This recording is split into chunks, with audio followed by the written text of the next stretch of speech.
Vamos fazer a leitura e você vai ter a oportunidade logo de identificar a estrutura ou compartilhar a sua estrutura. Lembrando que essa unidade do verso 17 ao 21, ela pode ser agrupada também a partir do verso 15. Nós falamos sobre isso, mas de forma breve na semana passada, mas o versículo 15 e o verso 16 são um tema, o tema que é apresentado no verso 15 e 16 vai ser desenvolvido ao longo do capítulo 2 e também do capítulo 3. Então, se você quiser, dá para colocar o 15 e 16 tanto na unidade anterior, quanto também nessa próxima unidade, porque ele serve tanto como conclusão da unidade anterior, quanto introdução para essa nova unidade. São versículos de transição. Então, vamos fazer a leitura e, em seguida, você pode compartilhar a sua estrutura. Pois se nós que procuramos ser justificados em Cristo, nós mesmos também somos achados pecadores, é porventura Cristo ministro do pecado? De maneira nenhuma. Porque se torna a edificar aquilo que destruir, constituo-me a mim mesmo transgressor. Porque eu, pela lei, estou morto para a lei, para viver para Deus. Já estou crucificado com Cristo e vivo, não mais eu, mas Cristo vive em mim. E a vida que agora vivo na carne, vivo-a na fé do Filho de Deus, o qual me amou e se entregou a si mesmo por mim. Não aniquilo a graça de Deus, porque se a justiça provém da lei, segue-se que Cristo morreu debalde, morreu em vão. Qual a estrutura que vocês conseguiram identificar no texto?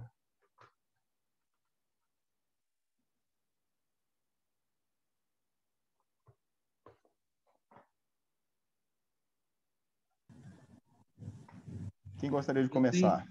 Eu fiz do 17 ao 18, né? 17 ao 18.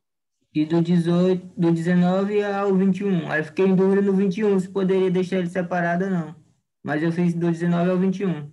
Por que você fez do 17 ao 18 e 19 ao 20?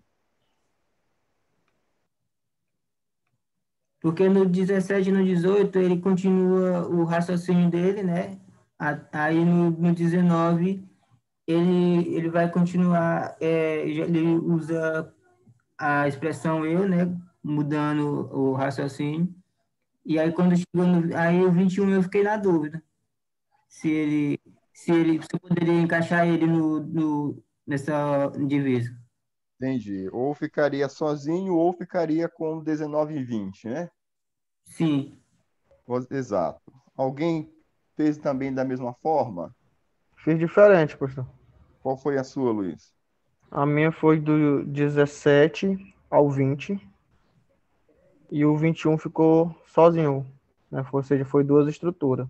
Porque eu entendo que o 18 e o 19, como o Francisco ele separou, não separa porque ainda continua o raciocínio, né, lógico do versículo 17 até o versículo 20. E aí eu deixei o 21 sozinho. Mas eu não fiquei na dúvida. Para mim, ele é como tipo ele estivesse encerrando aqui a fala dele. No 20. No 21, quer dizer. Ah, no 21, né? Professor, Isso. eu Certo. fiz semelhante aí o que os colegas falaram, eu botei 17 e 18, Ok. porque no 17 e 18 ele tá falando o tempo todo aqui de justificação, é como se fosse justificação e o outro lado somos pecadores ainda, né? Certo. E aí ele vai nessa ideia. Quando chega no 19, aí ele já vai falar de morrer para a lei e viver para Deus. E aí ele vai ficar o tempo todo falando isso, 19 e 20. Eu Ok. até marquei aqui, morri para a lei, e já não sou eu quem vive. Aí botei viver para Deus, Cristo vive. E vivo pela fé no Filho de Deus. Então eu saí marcando e fazendo essas conexões porque eles estão falando da mesma coisa o tempo todo, 19 e 20.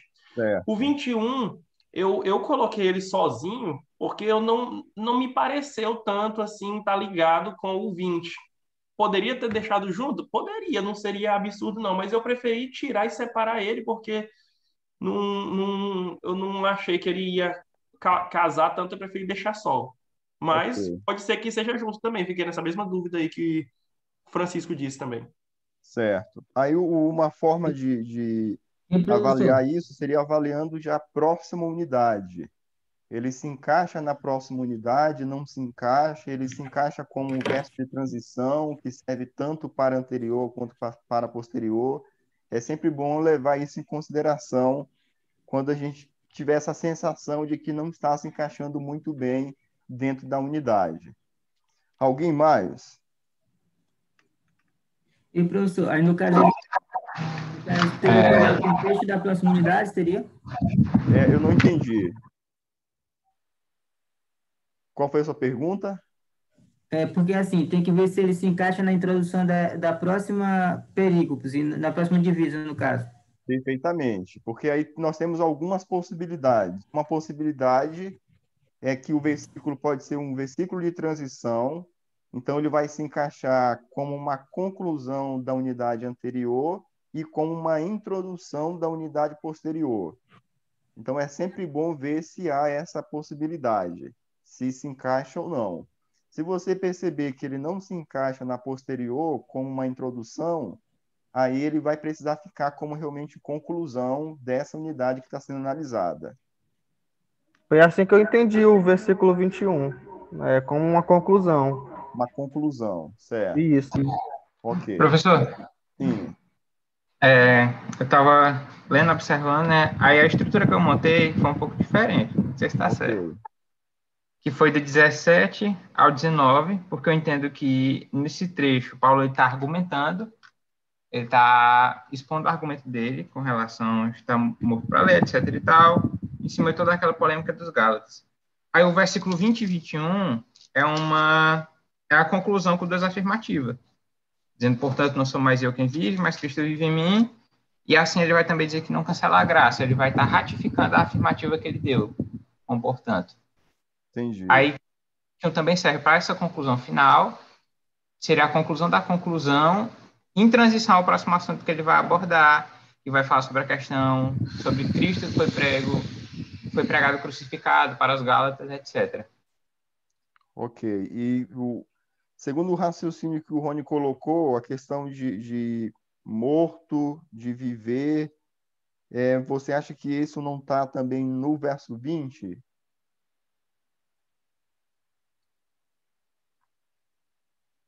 Ou seja, daria para dividir 19 do 20? Assim, professor, eu tirei essa dedução de divisão, mas pela a forma que ele vai ser trabalhado, porque deixa um pouco, sai um pouco da lado de argumento e se torna mais uma afirmativa. Não é mais argumento, já que ele está expressando o argumento dele, depois ele começa a afirmar em conclusão. Uhum. Mas a divisão. Certo. Beleza, tranquilo então. Mais alguém? Mais alguém gostaria de compartilhar? Certo. Pode falar, Luiz.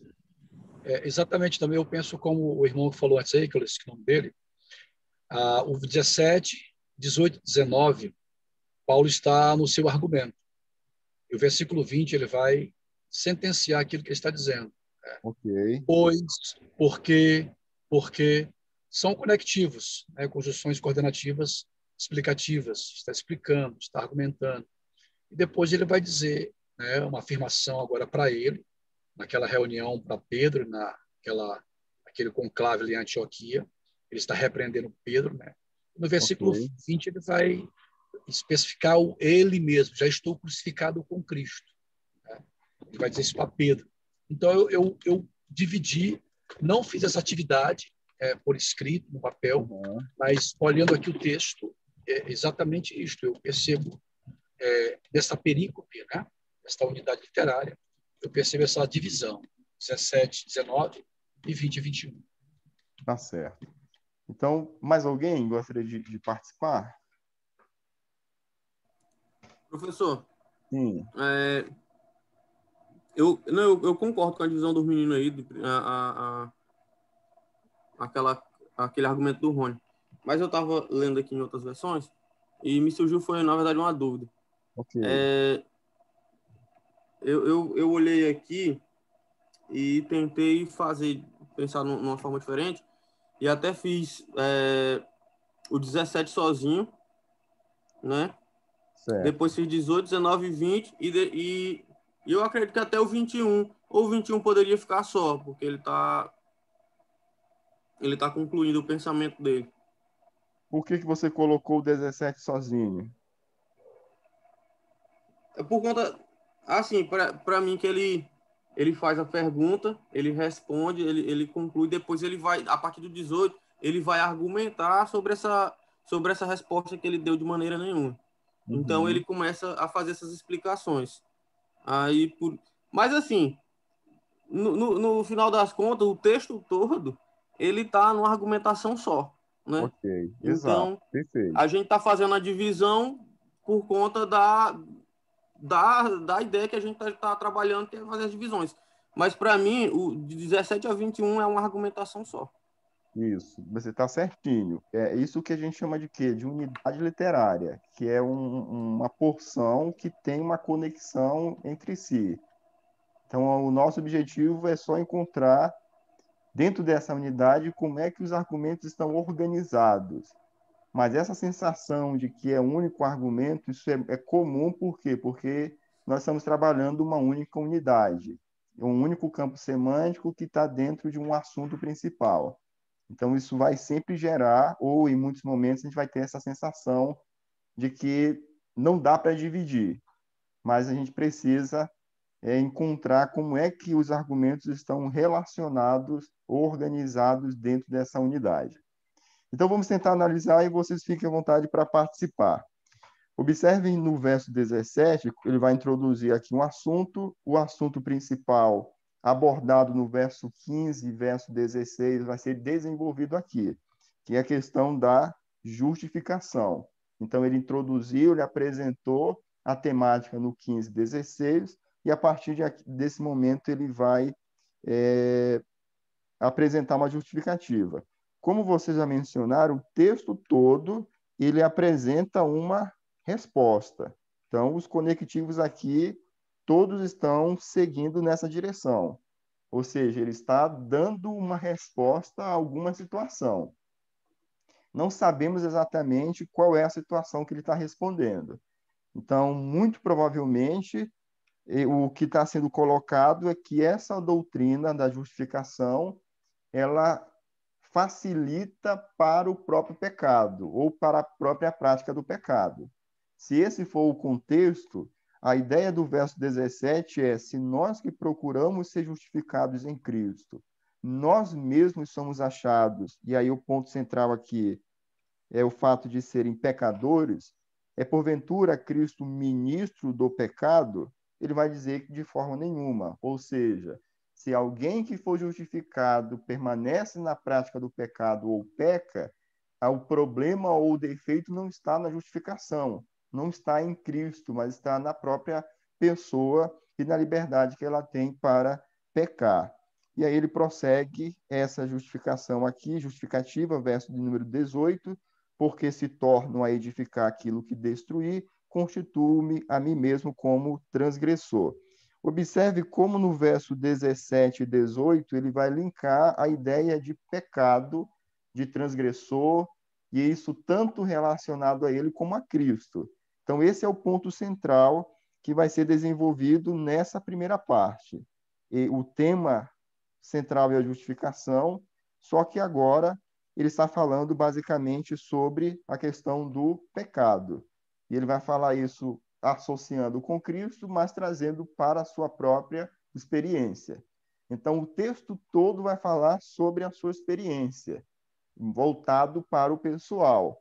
Mas só que nesse caso aqui, 17 e 18, o assunto que ele vai desenvolver, que ele vai focar, é justamente uma resposta a essa argumentação de que a justificação em Cristo era uma liberdade para o próprio pecado. Ele vai dizer isso de forma nenhuma, isso pode ser verdade. Verso 18, ele continua falando sobre o tema pecado. A partir do verso número 19, ele já não fala mais sobre esse tema. Então, ele já vai mudar aqui focando basicamente na questão agora de que pela lei eu estou. Então, a palavra morto é uma palavra-chave, porque ele vai fazer um contraste ao longo de todo o texto com morto para a lei e viver para Deus. A ideia de morto, agora aqui é colocado como crucificado, mas novamente ele coloca aqui o contraste entre viver, não mais eu, mas Cristo, novamente aqui a palavra viver, e a vida que agora vivo na carne, viva na fé do Filho de Deus, o que me amou e se entregou, na ideia também de crucificação. Então, observe aqui como é que ele vai destacando, primeiro o tema morrer, voltado para Cristo, crucificação, a ideia de se entregou, e como que ele vai fazendo um contraste dessa verdade com a ideia de viver, ou seja, de uma nova vida agora por meio da fé. Esse contraste entre lei, contraste entre vontade de Deus, contraste entre morte de Cristo e a sua nova vida, contraste entre a vida que ele tinha na carne e agora a vida que ele tem na fé. Então, vai sendo introduzido isso no verso 19 e isso vai sendo confirmado no verso número 20. E no verso de número 21, apesar de que tem a gente tem essa sensação de que é um verso à parte, mas ele continua falando de que agora o assunto ainda é o mesmo, porque eu não aniquilo a graça de Deus, porque se a justiça provém da lei, segue-se que Cristo morreu em vão, morreu debalde. Ou seja, ele está falando no verso 21 do tema que ele mencionou, o fato de Cristo ter morrido e a sua postura, a sua experiência prática. Então, está dentro da mesma unidade. Mas vamos observar, então, quais são as possibilidades que temos aqui. Primeira possibilidade, verso 17 ao verso de número 18. Qual é o foco do 17 e 18?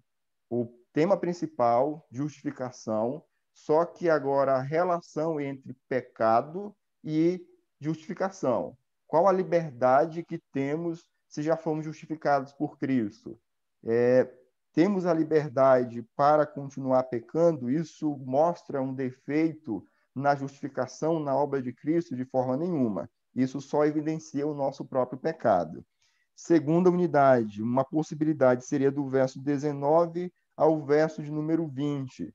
Agora, essa justificação ainda é o tema central, porém, como é que isso se relaciona com a crucificação, com a morte de Cristo e com essa nova vida? Qual é esse ideal de nova vida e de que forma esse ideal é possível para o cristão? Por meio daquilo que Cristo fez. O verso de número 21, uma possibilidade seria ele ficar sozinho. E aí ele ficaria como, se ficar sozinho, como uma terceira estrutura. A dificuldade de colocar ele sozinho é que nós teríamos que trabalhar no sermão, um sermão de 3 estruturas, ou 3 tópicos. Essa seria uma possibilidade. Na explicação, nós teríamos que explicar qual é a função dessa última estrutura dentro da unidade. Segunda possibilidade seria colocar o verso de número 21 juntamente com o verso de número 20, entendendo como uma conclusão. Nesse caso aqui, o nosso sermão teria somente 2 tópicos, onde cada tópico iria desenvolver essas ideias que apresentamos aqui. Então, o versículo 21 pode tanto ficar juntamente com os demais versículos, quanto pode ficar como um versículo à parte. O que a gente tem colocado nessa forma de abordagem é que a forma como você divide o texto e reconhece a estrutura vai depender de como você percebe o fluxo do argumento. Então, por exemplo, eu posso dividir do 17 ao 21 como uma única estrutura? Ok, você pode. Mas você precisa dizer como é que essa estrutura está organizada. Ou seja, como é que esse argumento começa, como é que esse argumento é desenvolvido e como é que ele é concluído. Então, se você conseguir fazer isso, mesmo apresentando uma única estrutura, não há dificuldade nenhuma nisso.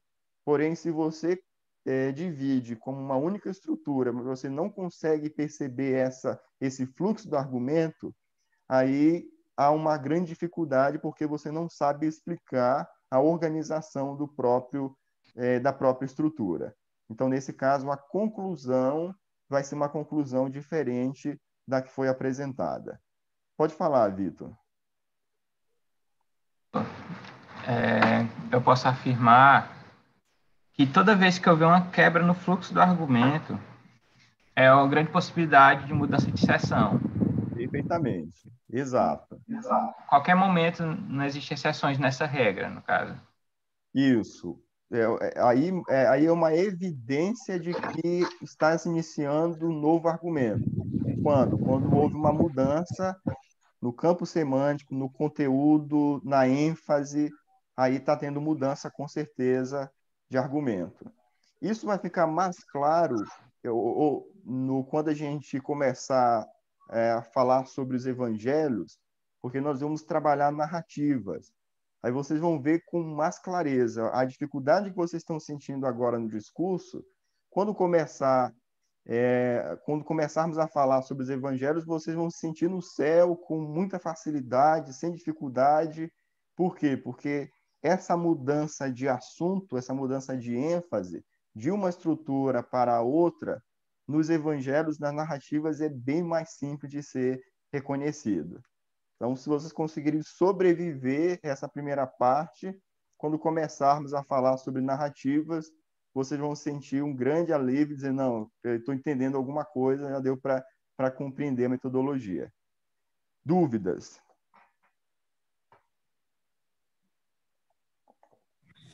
E, professor? Sim. Eu tenho uma dúvida assim, na hora de identificar a ideia central da divisão. Ok. Qual é a sugestão que a gente tem dado para isso? Você reconheceu a estrutura, aí o ideal seria você grifar a palavra ou palavras ou frase-chave dentro daquela estrutura. Esse seria o primeiro passo. Então, vamos grafar aqui a palavra pecadores, a palavra pecado, a palavra transgressor, a palavra de maneira nenhuma. Então, vamos imaginar que nós já conseguimos identificar o assunto principal. Bom, depois que você identifica o assunto principal usando as palavras do próprio texto, aí a gente tentaria formular uma frase para se encaixar dentro da situação. Então, seria esse o passo que a gente está seguindo. Eu vou mostrar daqui a pouquinho para vocês, desde a primeira unidade até a última que a gente vai ver, sugestões para que vocês possam analisar e, a partir dessas sugestões, tentar elaborar as próprias frases com base nessas estruturas. Mas o raciocínio básico que a gente tem seguido é esse. Então, voltando aqui para essa primeira estrutura.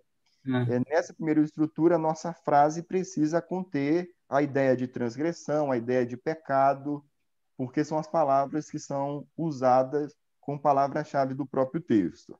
E, professor? Sim. No verso 17, eu coloquei assim, justificados em Cristo, mesmo sendo pecadores. Poderia ser uma frase dessa para marcar? Pode ser. Beleza. E no 18, eu botei assim... compreendeu a palavra pecador e colocou a ideia do justificado em Cristo. Aí, talvez algo que poderia melhorar um pouquinho, mas isso vai depender do entendimento da própria estrutura.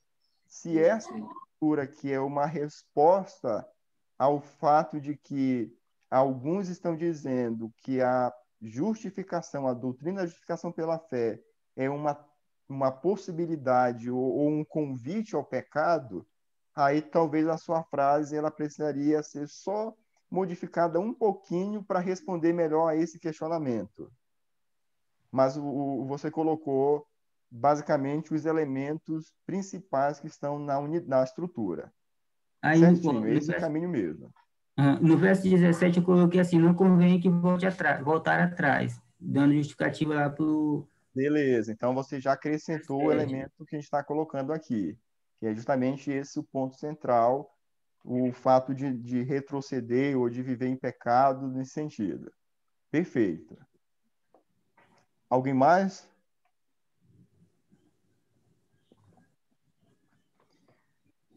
Vamos passar para a segunda estrutura. Daqui a pouco a gente vai voltar em todas as estruturas e vai compartilhar tema, subtema, para a gente ganhar tempo. Vamos tentar seguir já para a próxima estrutura, ok?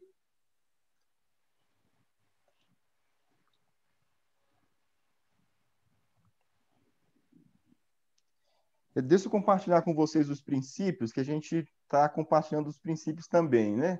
Então, só aqui, rapidamente, para a gente passar para o próximo.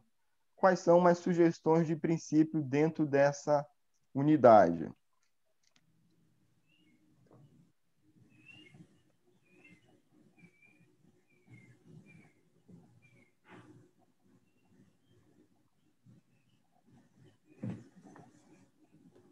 Vocês estão conseguindo ver os princípios aí? Tem sim, eu estou conseguindo. Está conseguindo, beleza. Então, deixa eu só ampliar aqui.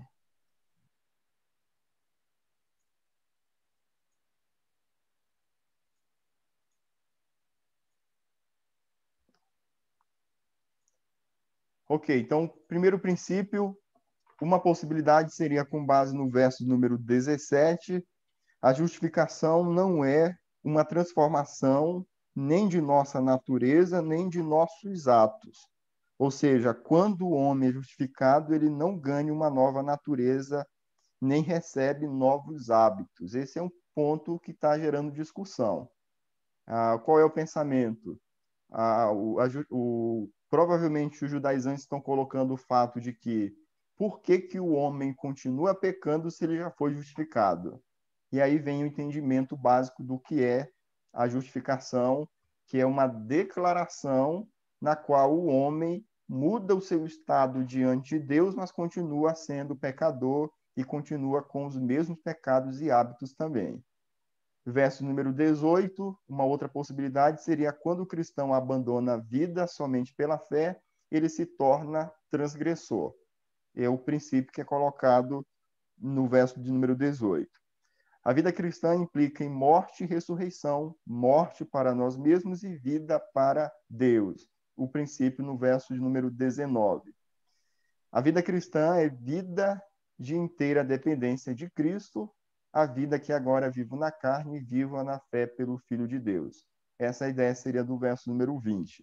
Não valorizar a doutrina da salvação pela graça é desprezar o sacrifício de Cristo feito por nós. E aí, esse se Olhando seus encaixaria princípios dentro... aí, eu fico me sentindo mal, professor.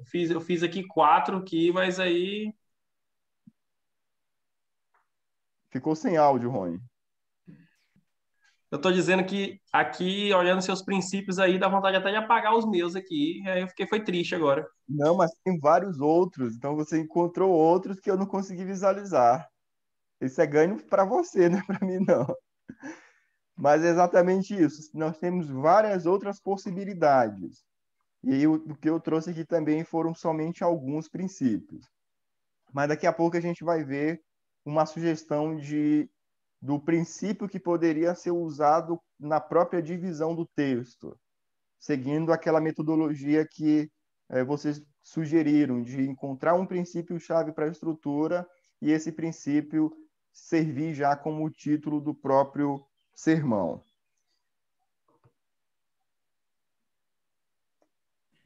E professor, Sim, eu não sei se vai se tornar repetitivo, ok. mas você poderia me explicar a extração do princípio de novo? Posso sim. Deixa eu só compartilhar aqui para a gente voltar lá na tela. Não é repetitivo não, viu? Você tem que aproveitar o momento porque o tempo para perguntar é agora mesmo. Então, como é que funciona o princípio? Alguém lê o verso 17? Eu estou aqui com a tela cheia. Alguém, se puder ler o verso 17 para a gente. Mas se procurando ser justificados em Cristo, fomos nós mesmos também achados pecadores.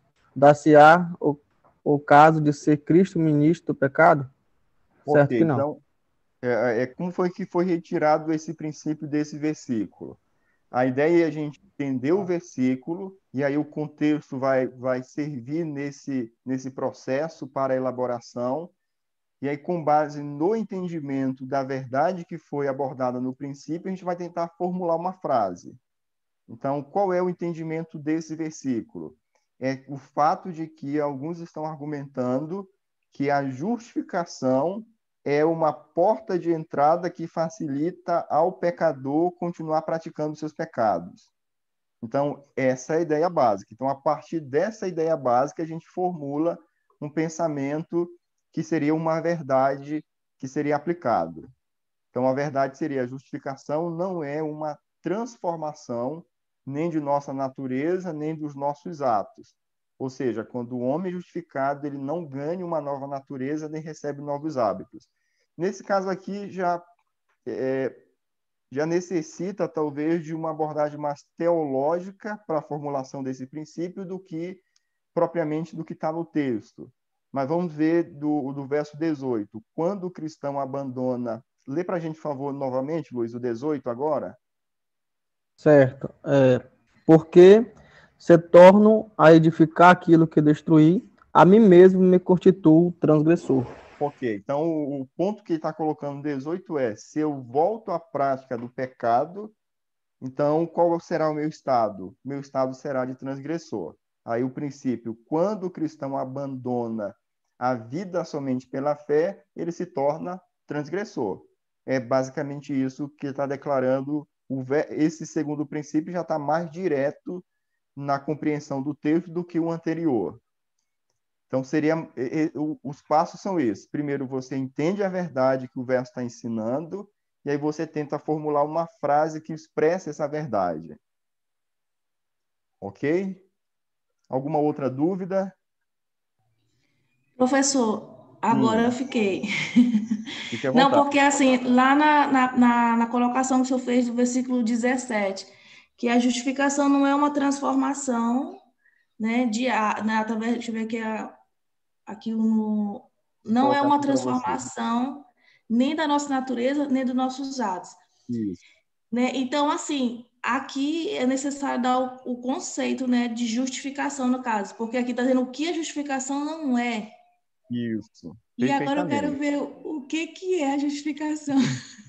Porque na mente das pessoas, inclusive muitas das vezes na nossa própria mente, quando a gente pensa, eu sou justificado, então a gente pensa de fato que o que é essa transformação que acontece, né? Ah, Tanto na entendi. natureza como nos hábitos da pessoa.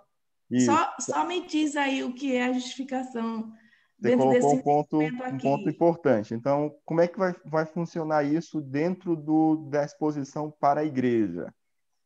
Se você estiver trabalhando de forma... o seu objetivo for expor o livro todo, por exemplo, Gálatas, no momento que aparecer no texto esse termo justificação, que no caso ele já vem lá do verso anterior, verso 15 e 16, no momento que foi apresentado. Então, o ideal é que você gaste um tempo para falar sobre esse conceito dentro da carta aos Gálatas, ou dentro do livro que ele está aparecendo. E aí isso vai ser importante porque todas as vezes em que aquela palavra-chave aparecer no livro, a igreja já vai ter uma noção desse conceito. Então é importante, dentro dessa exposição, planejar isso para que a gente não utilize um termo que não é conhecido da congregação. Eu já vou explicar para você o sentido.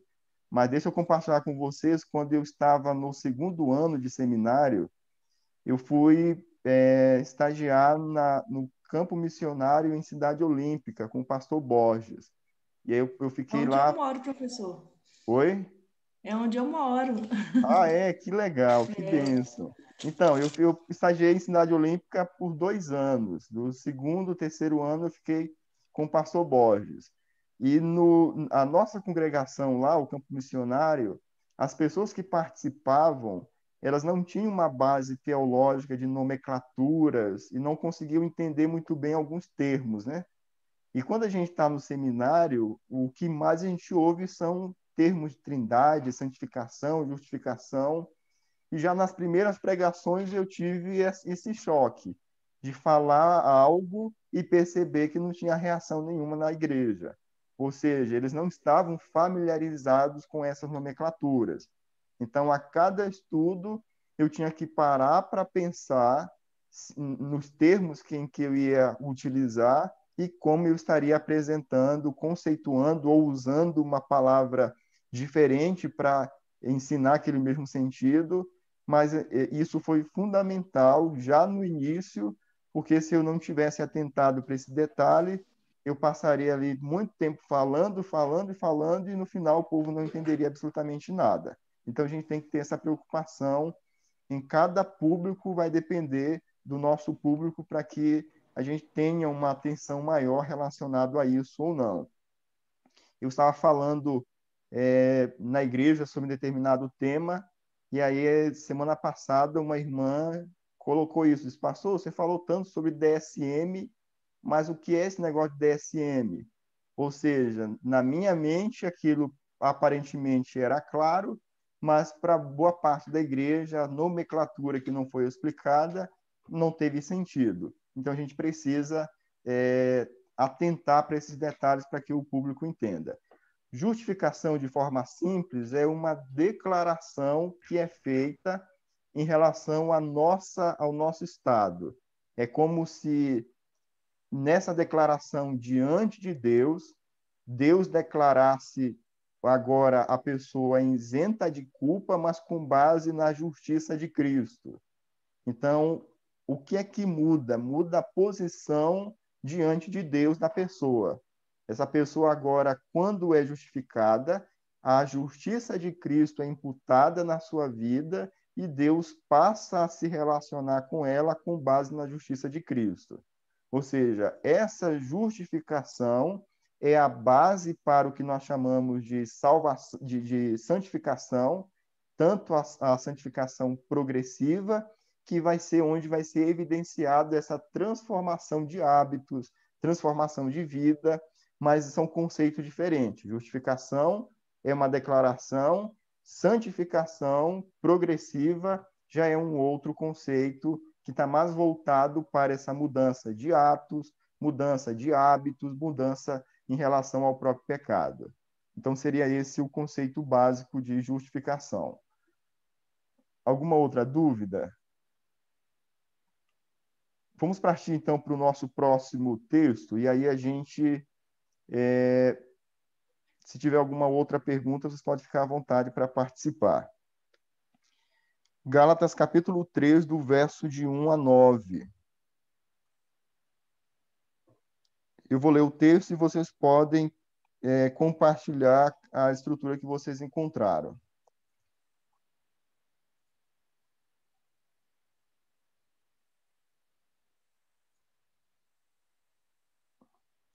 Ok.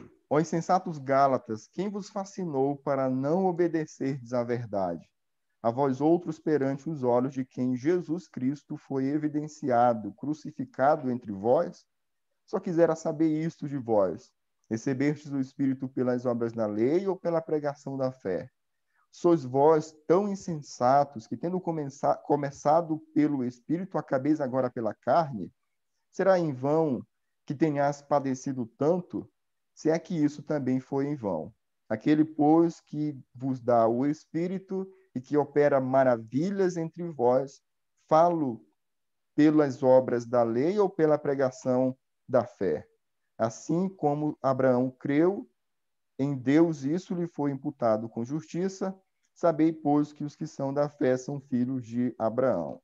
Ora, tendo a Escritura previsto que Deus havia de justificar pela fé os gentios, anunciou primeiro o evangelho a Abraão, dizendo: todas as nações serão benditas em ti, de sorte que os que são da fé são benditos com o crente Abraão. Qual foi a estrutura que vocês identificaram?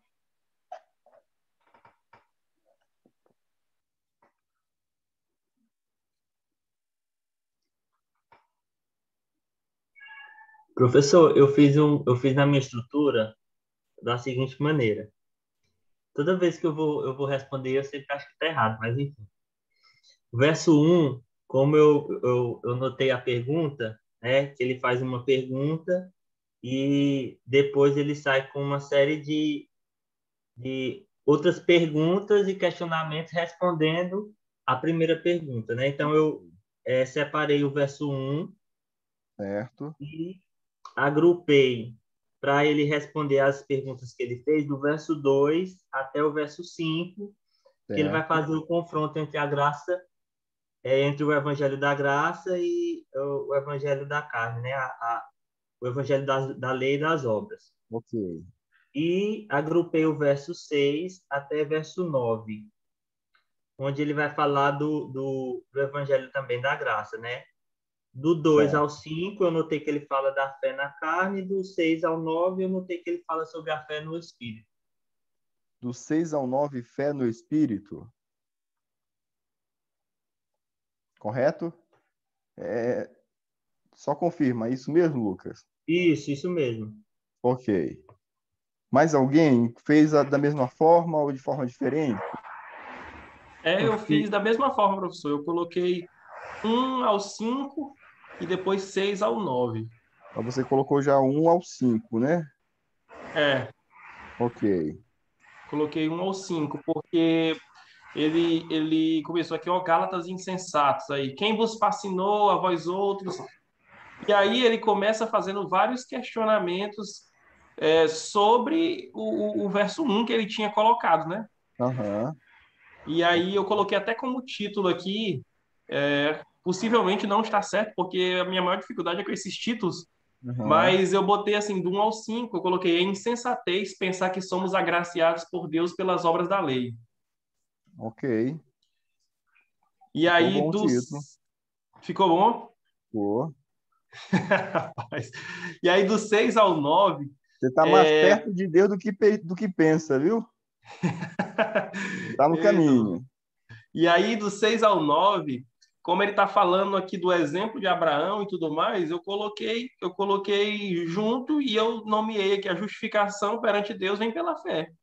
Ok. Legal. Pastor, eu fiz igual do Rony. Do 1 ao 5, né? Porque eles estão sendo interrogados a respeito do Espírito. Ok. E do 6 ao 8, já foi minha outra estrutura. Do 8, do 6 ao 9, já foi minha outra estrutura. Aí eu botei como título a justificação pela fé.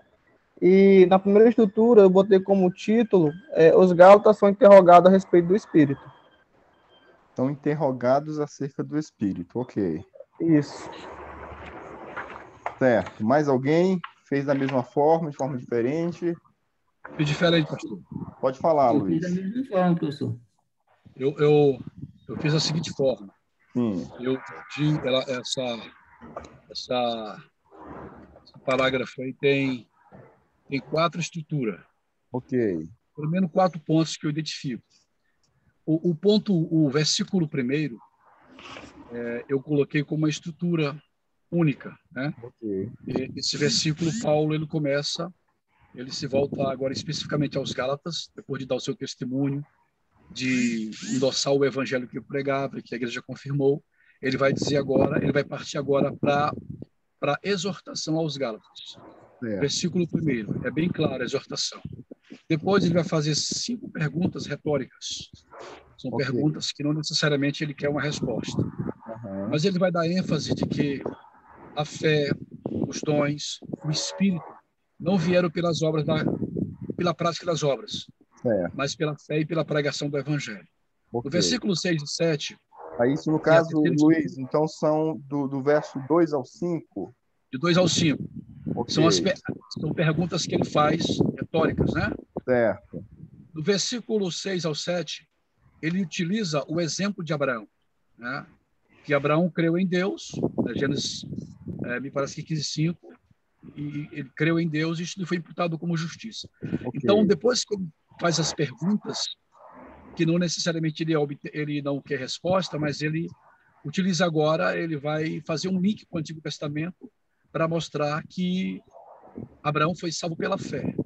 E ele conclui com o 8 e o 9, mostrando agora o exemplo de Abraão, que alcança não somente Abraão, e não somente os judeus, mas o exemplo de Abraão agora é para todas as nações, ou seja, a questão da bênção às nações está se referindo, na verdade, à justificação, né?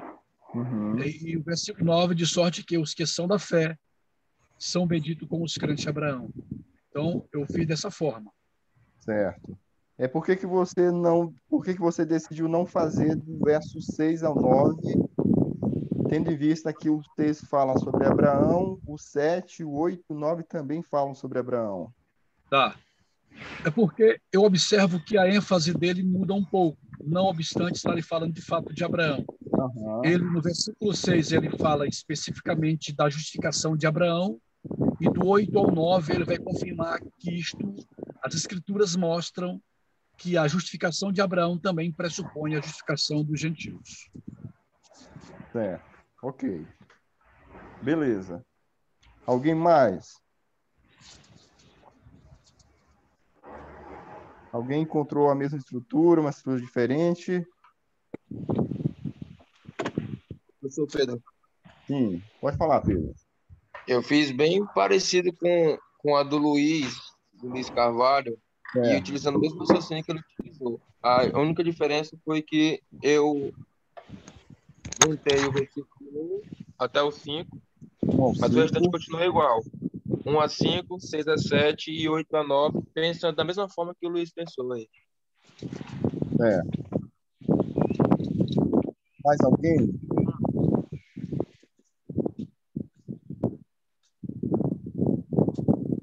Alguém mais gostaria de compartilhar? Ok, vamos então analisar aqui. Se alguém quiser, fique à vontade para participar. O verso número 1, vocês já colocaram, eu acho que todos aqui concordaram com esse pensamento.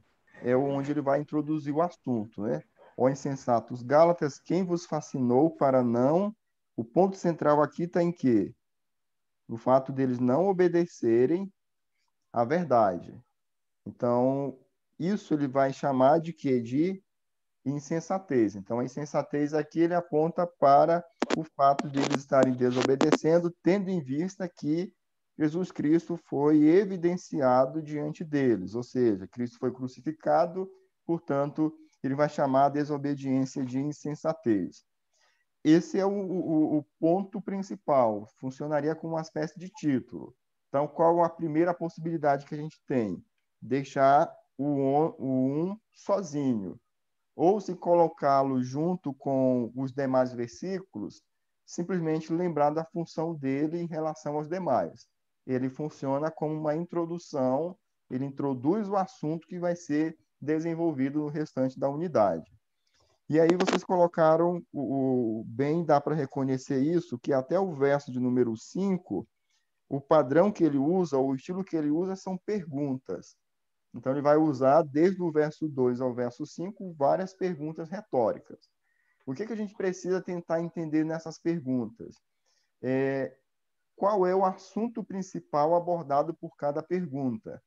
Porque aí nós temos a possibilidade de fazer uma subdivisão dentro dessa estrutura. Ou seja, dentro do verso 3 até o verso número 5, nós temos a possibilidade, caso seja possível identificar um assunto em cada pergunta, fazer aí uma subdivisão dentro da própria estrutura. Então, vamos aqui para cada pergunta para a gente entender quais são os assuntos que são tratados. Só quisera saber isso de vós, recebestes o Espírito pelas obras da lei ou pela pregação da fé? Como vocês já mencionaram, o assunto dessa segunda estrutura é o Espírito Santo. Então, em todas as perguntas, nós teremos aqui a presença do Espírito. Então, relacionado a esse assunto maior, o Espírito Santo, nós vamos ter várias áreas diferentes. A primeira área já ficou claro aqui. Ele está perguntando sobre como foi que se deu a salvação, o recebimento, a vida inicial dos Gálatas. E ele, então, ele vai colocar isso, que isso não aconteceu pelas obras da lei, mas sim pela pregação da fé. Um assunto já foi reconhecido aqui. Segundo assunto, verso número 3. Sois vós tão insensatos que, tendo começado pelas obras da lei, acabais agora pela obra da carne. Observe que houve aqui um passo à frente, não só o início, mas agora também a vida cristã ou o final dessa vida cristã. Então, já é um assunto diferente no segundo bloco de perguntas. Terceiro, verso número 4. Será em vão que tenhas padecido tanto? Aqui já é um outro assunto. Padecido tanto aponta para as experiências que eles tiveram. Então, já não está falando só da vida inicial, não está falando só da fase final, mas está falando do percurso todo que foi desenvolvido na vida cristã. Então, já apresenta aqui um outro assunto, se é também que isso foi em vão. Aquele, pois, que vos dá, observe aqui o assunto do verso 5, vos dá o Espírito e que opera maravilhas entre vós, falo pela obras da lei ou pela pregação da fé. Agora, o tema que ele vai usar nesse último está mais associado com receber. Já não se encaixa tanto na experiência, mas sim no recebimento. Então, ele volta para o primeiro assunto desenvolvido no verso número 2. O reconhecimento desses assuntos é importante, por quê? Porque na estruturação do sermão, você vai poder fazer, dentro dessa estrutura, os subtópicos relacionados aos assuntos que foram colocados aqui. A partir da próxima estrutura, o assunto muda e agora ele vai se referir à pessoa de Abraão. Qual é o ponto central que ele vai falar sobre Abraão? Então, nós já sabemos que Abraão se repete aqui em todas as estruturas, ou seja, essa última estrutura está relacionado a Abraão, mas qual é o assunto principal que ele vai trabalhar acerca de Abraão? Assim como Abraão creu, então o fato que ele está trazendo é a forma como Abraão foi salvo, e ele vai colocar aqui o ponto do fato de ele ter crido, isso lhe foi imputado como justiça.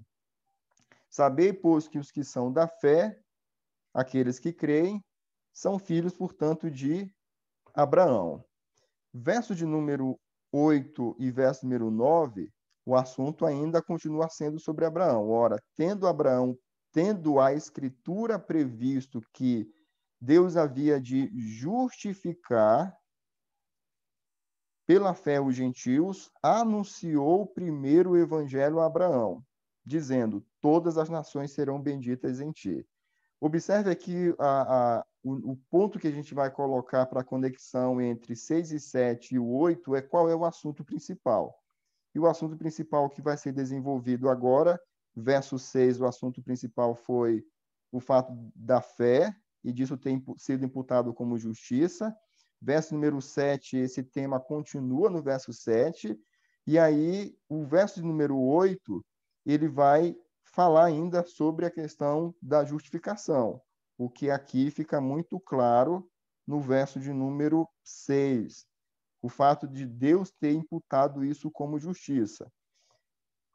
Na parte B do verso número 8, ele vai dizer que a Escritura previu isso, então anunciou o evangelho a Abraão, que foi o evangelho que ele creu, dizendo que todas as nações serão benditas nele, de sorte que os que são da fé, que é o mesmo tema que ele já desenvolveu no verso número 7, esse da fé, são benditos com o crente Abraão.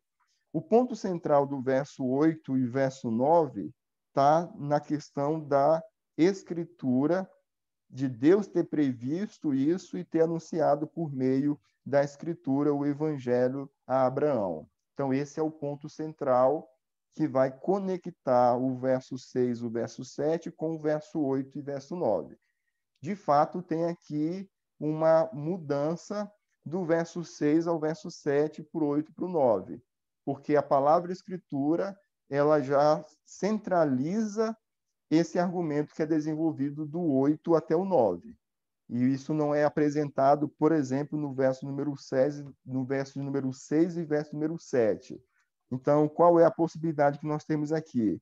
Uma possibilidade seria reconhecer uma única estrutura ou reconhecer ou dividir essa estrutura em 2 subtópicos, sendo um 6 e 7 e o outro 8 e 9. Essa é uma possibilidade. Qual é a possibilidade? Você pode estabelecer uma única estrutura e, se você perceber essa mudança sutil dentro da mesma estrutura, você pode colocar isso como subtópico. Então, vamos pensar no verso 6 ao verso 9 como uma única estrutura, e vamos pensar no verso 6 e 7, 8 e 9 como subtópicos dessa estrutura.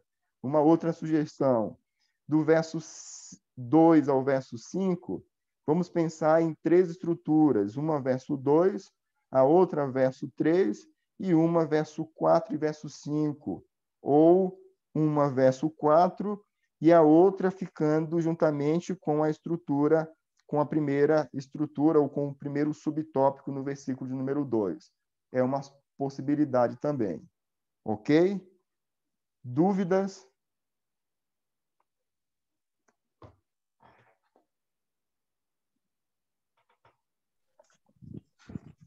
Queria ver agora os princípios.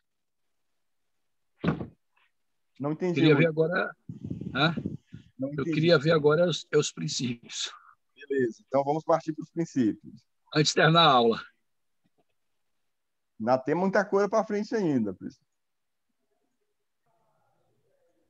Certo. Possibilidade de princípios.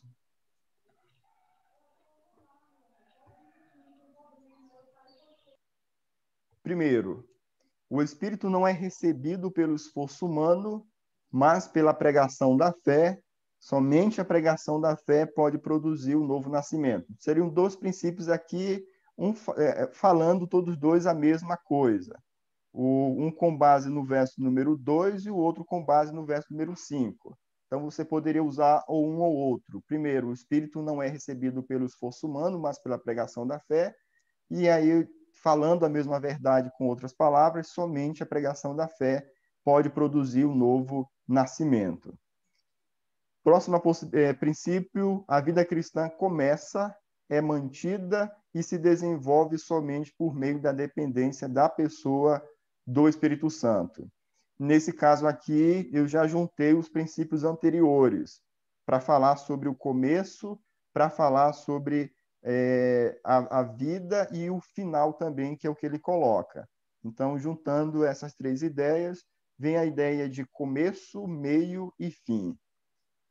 Não importa quão belo e intenso tenha sido o início da vida cristã, a menos que haja perseverança, tudo terá sido em vão.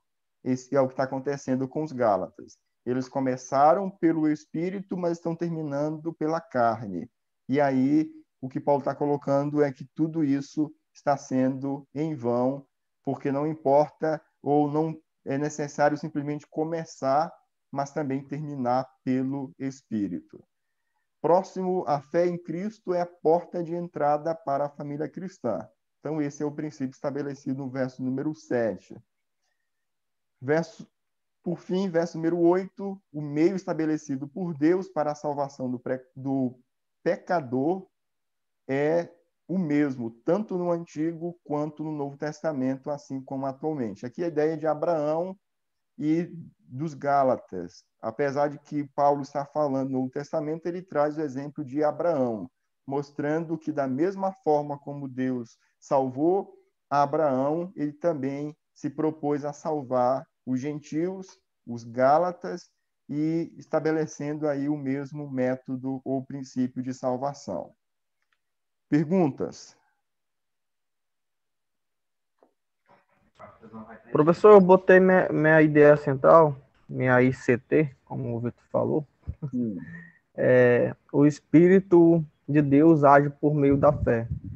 Depois que eu terminei tudo, eu botei os títulos, aí eu botei essa ideia central. Ok. A sua ideia central, ela contempla uma estrutura somente. Só, sim. É falando sobre o Espírito Santo, né? Aí você precisaria tentar colocar as demais estruturas também. Deixa eu passar aqui para a gente encerrar, mas se alguém tiver alguma dúvida, por favor, pode colocar para a gente. O que a gente vai fazer agora basicamente é compartilhar desde a primeira unidade até a última temas e subtemas de cada estrutura. Eu vou disponibilizar para que vocês possam fazer análise disso com mais calma. Pode falar, Vitor. É assim, eu estava aqui analisando, né, e pensando assim, eu sei que nós estamos dividindo as sessões e o ideal é que a sessão ela seja exposta por inteiro, né? Ou eu poderia, por exemplo, melhor unidade literária, eu posso pegar ela e repartir ela para eu pregar em sequência, essa é a ideia, pregações em sequências, para dar mais foco nas aplicações, poderia ter essa ideia e mais detalhes, pode. Pode, você pode fazer isso. Você pode pegar, por exemplo, essa unidade do 1 ao 9 e você pode planejar, vamos pensar aqui, 3 mensagens, 2 mensagens dentro dessa própria unidade.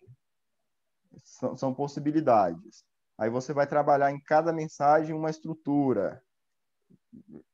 Você pode fazer perfeitamente. Aí você teria mais tempo tanto para explicar quanto também para aplicar. Professor Aldo, sim. Eu quero só confirmar aqui, eu acho que o senhor já falou sobre isso, mas só, como disse o Francisco, não quero ser repetitivo, mas o princípio, ele surge, você extrai o princípio, você dá o princípio à estrutura, né? Por exemplo, esse texto de 1 a 9, o versículo 1 ele é uma estrutura. Isso. Então, o princípio ele surge dessa estrutura, não é isso? Correto. Então é só isso.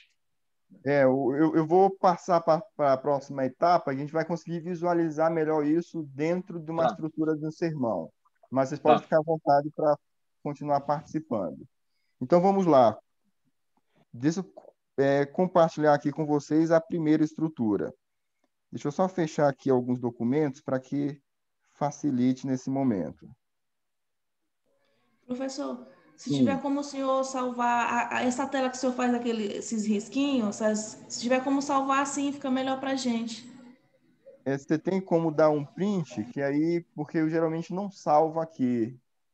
Sim, entendi. Aí fica mais fácil dar um print e salva no seu, porque como eu uso uma caneta aqui, fica meio complicado para dar esse print. Entendo. Tá bom? Mas aí eu vou compartilhar com vocês o material sem essas observações todas. Tudo bem. Essa aula está sendo gravada, para quem está tranquilo.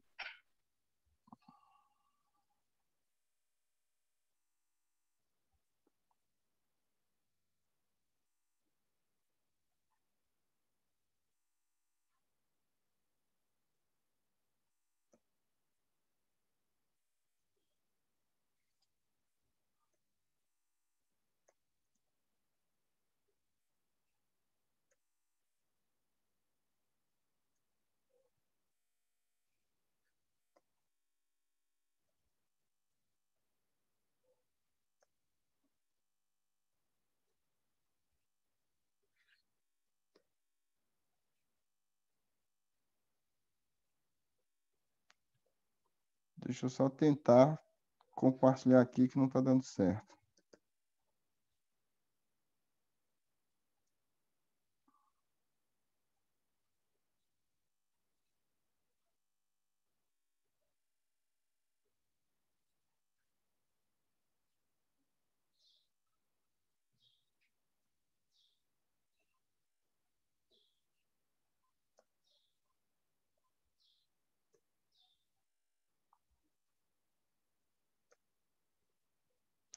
Ok, primeira estrutura, possibilidade que você tem para o tema e para subtópicos. O tema seria a mensagem apostólica da graça tem autoridade divina.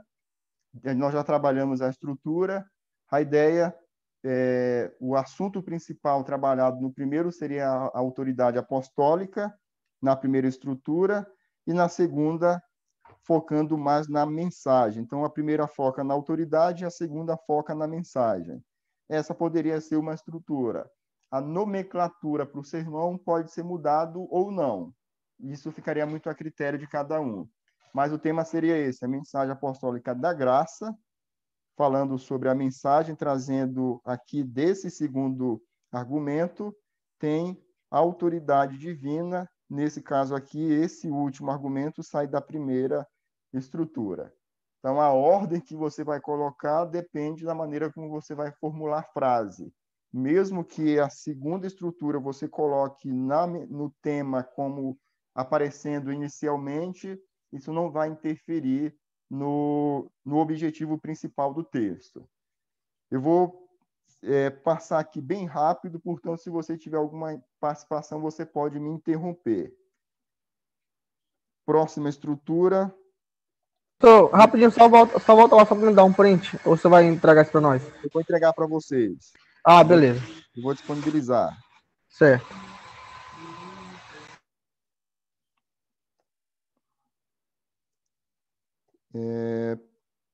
Próxima do 6 ao 10 agora.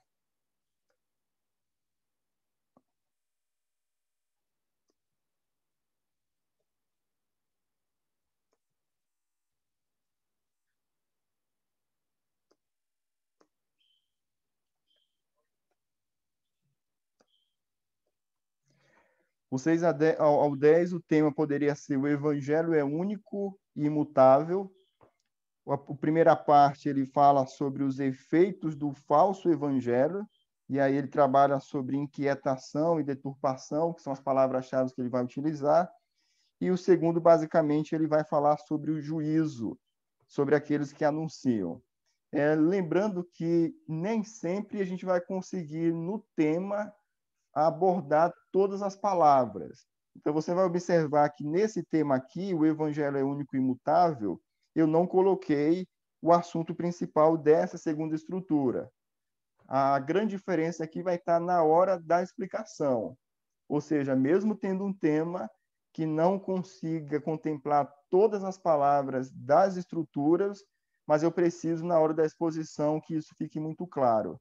Então, aqui, nesse caso, esse tema ele não contempla esse ponto que é colocado aqui na segunda estrutura, que é a questão da maldição sobre os que anunciam um falso evangelho. Vai focar mais no fato de que não há um outro evangelho, o que ele vai colocando aqui também na segunda estrutura. Ou seja, esse evangelho ele é único com base nesse primeiro e ele imutável com base nesse segundo tópico que foi colocado aqui. Essa seria uma possibilidade. Do capítulo 1 ainda, do verso 11 ao verso número 16, uma possibilidade seria: a verdade do evangelho leva à união em Cristo ou com Cristo, e o desvio da mesma deve ser confrontado.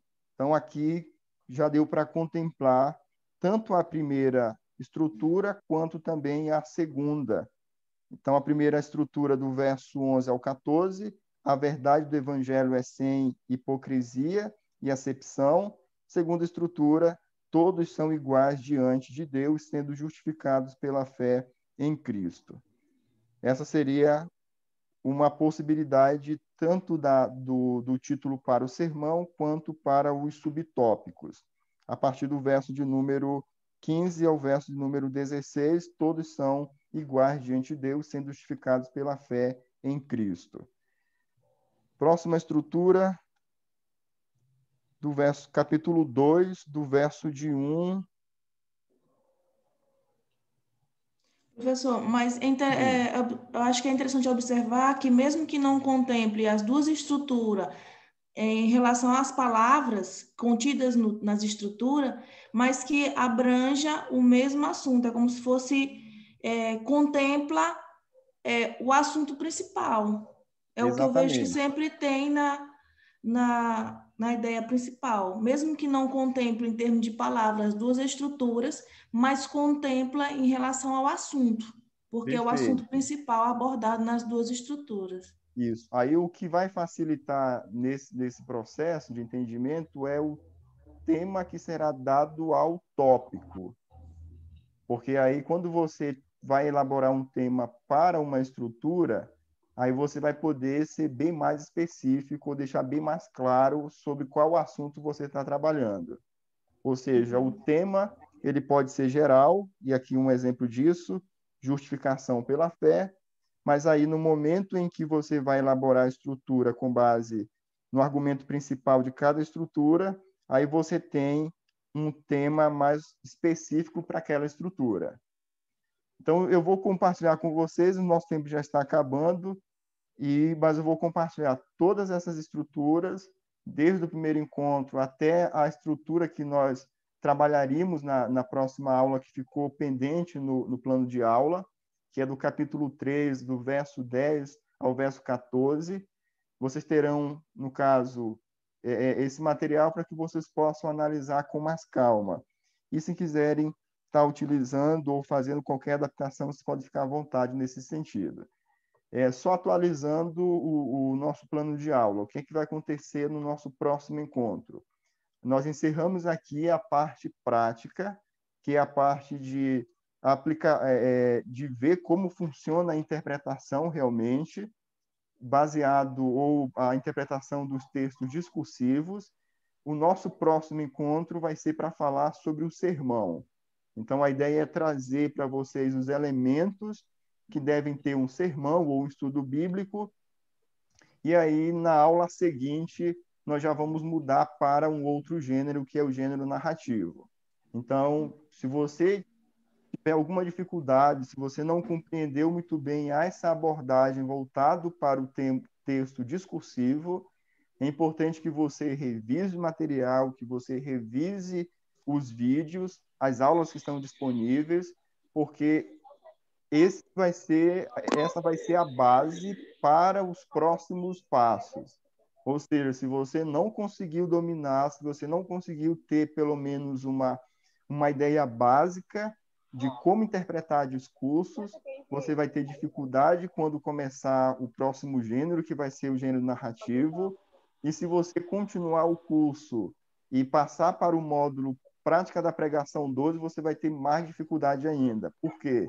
Porque em Prática da Pregação 2, nós já trabalhamos textos que são mais complexos, narrativas que possuem mais de um clima, texto discursivo já dentro de um gênero que é o gênero lei, e se torna bem mais complexo essa análise.